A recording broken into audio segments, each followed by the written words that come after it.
Good evening to everyone. The reason behind this would be I remember 12 to 14 years ago. Today I'm standing here as an individual, as a icon, as a star, whatever it is. I'm here to make a difference to this whole program. But I remember 14 years ago when I was in college. I just got into college, and I was getting into college one day, and I saw this lean guy sitting outside the college and playing his guitar. And he was playing some amazing music. I was just standing and watching him. It's not that I had so much of money, I didn't have anything to give him, but all I could do is give him a few minutes of my time and listen to what he was playing. And once he finished playing, I just spoke to him. His name was John. And he was outside the college the next day also. And again, he played his music and I got to speak to him. And that's when he told me that I need you to come to this one place. And again, he's a stranger now. I need you to come to this place with a group of people. That's when the whole AIDS awareness had just started. It was a whole huge taboo to talk about AIDS, to talk about anything to do with sex. Till now, even I haven't spoken about sex education or spoken about anything with my parents. It's a taboo, and it's something that I wouldn't go across and talk to them. And when I went with John, it's like I had a few more friends, and I don't know what pushed me then. And I had lots of fear. My parents still don't know about it. I think this is the first day they're going to know about it today. I used to bunk my college and then go with a few friends to find out what is this man, what's he trying to say. And around 25 kilometers from the college where I studied was this it's a small village, remote place, which had two chicken sheds. So they had emptied out two chicken sheds, and there was some person who had started, who wanted to make a difference, who had one of the chicken shed emptied out for the ladies and one for the men.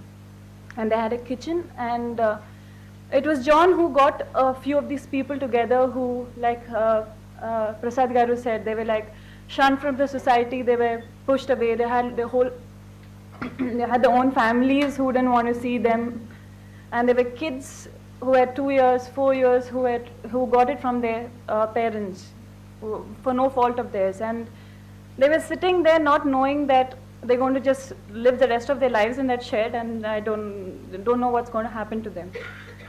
And I still can't forget my first moment, it's very important for me because a lot of people, when the AIDS awareness started, all we heard was, like Priya said, you have little bit of information coming out. They said the immunity drops. That's what happens, right, Priya? The immunity drops. So if the immunity drops, what should we do? You give them a lot of multivitamins. That's the basic thing that you can do to them.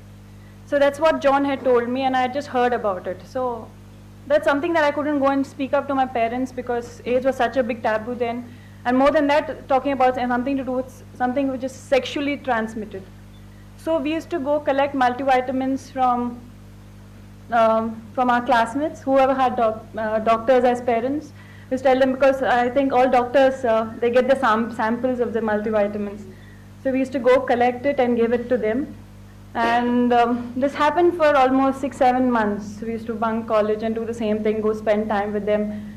But the first day when I went to that place, there was a lady who was coughing. And I still had that fear of not wanting to touch a patient who has AIDS. That again was a fear in my mind. And I remember going up to her and she was coughing.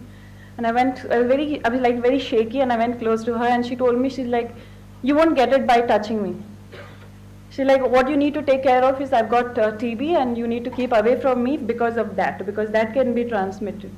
And she just said, you sit far away and talk to me. And then the next thing was, another challenge for me was when John made some food, and all of us played a game of volleyball together, and John made some food, and he just mixed the food in one plate and he gave it to us. And for me to take that food again from that plate it was very scary. Honestly, it was very scary. And these were the questions which troubled me a lot, because I could never come back home and ask my parents, what is it? I didn't have any teacher to go and tell me, okay, what do I know about AIDS? Internet, then I didn't have access to internet. There was no access. There was nobody to talk about, and I remember it troubling for me for 1-2 years. And after 1 year, I lost touch with those people. John passed away, and we got to hear that the sheds were closed down, and I don't know, I think a foundation took over it. I'm not sure what happened. But because of the fear that I had, and because I didn't have anyone to speak to at that time, being a young girl, I had to disconnect from that. And there's so many questions, Priya, that I'm sure not only the youngsters, and that's something I genuinely feel that more than the youngsters, it's the adults, it's the people who work in these medical centers. Like we spoke about condoms being used. It's like everywhere you speak about anything, they say condoms. You use condoms for protection. But the basic thing is, when a teenager, okay, who's seen it and who goes to buy a condom from a medical store, their faces are going to look down at him, or their faces are going to be like, I know your dad, I'm going to tell your dad.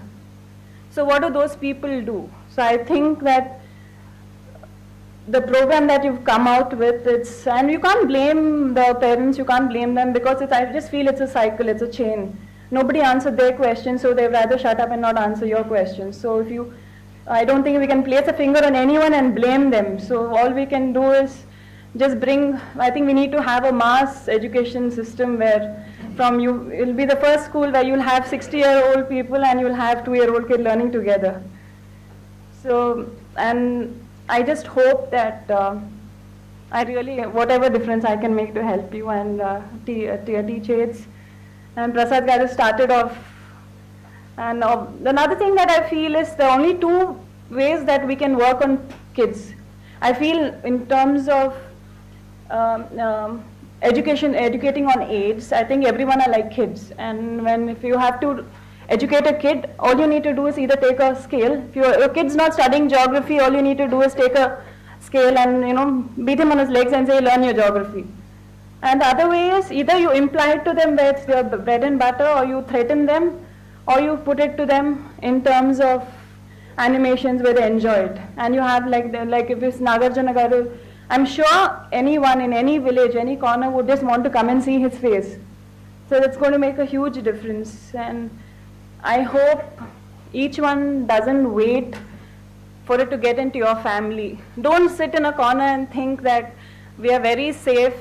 We use condoms, it's not going to happen. You never know what happens when. So the best thing is to spread that awareness for people who have kids. Please talk to your kids. I'm sure it's going to be extremely difficult. If you can't, then you have all of us who can come and speak to them. So I hope we make a start somewhere before it's late.